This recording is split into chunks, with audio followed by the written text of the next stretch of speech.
Here, Andrew Lee.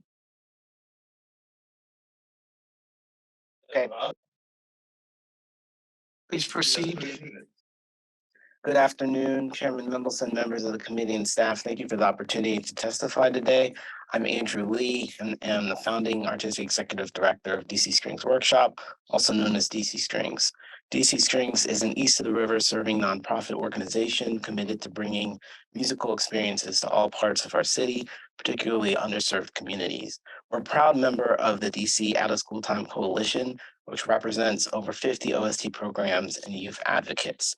Since 2017, we've hired hundreds of local musicians, teaching artists, and students, and provided thousands of dollars in scholarships to deserving young people to pursue an instrument. We're proud to host the Accord Symphony Orchestra, one of the few orchestras in the region to continue our concert season and music classes throughout the pandemic. Music programs and access to them are disjointed in this city. Why is that?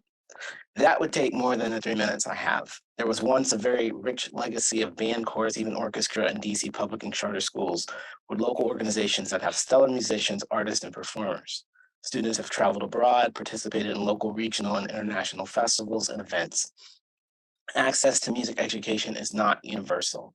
Strengthen the DC OST Grant and Youth Outcomes Office to improve Learn 24 grant administration, community engagement, accountability, and transparency. We have dog parks and bike lanes worth millions, but not enough vision or leadership for our children to receive music and art during the school day or quality after-school programs. How is it so hard for parents to find quality summer activities for their students?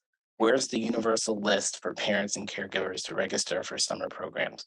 Where is improved coordination with DCPS, OST, DPR, and others with summer programming? The wait lists continue to grow with not enough seats to go around.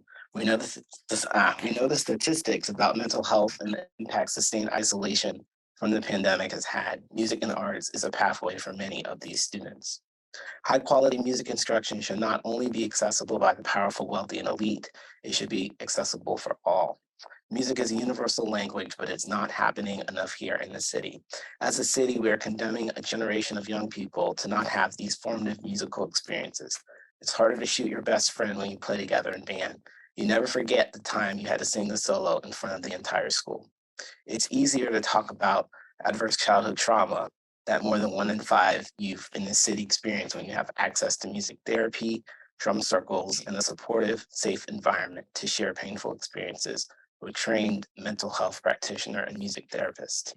I will paraphrase the rest of my testimony because I'm sure I'm almost at time, but I would just say that we really need to build a pipeline of music education in the city, that we know that music is a gateway and a pathway for students to recover quickly from a lot of the learning loss and trauma that they're experiencing. I welcome any questions and appreciate all of your work. Thank you. Thank you, Mr. Lee. And I've heard good things about DC Strings.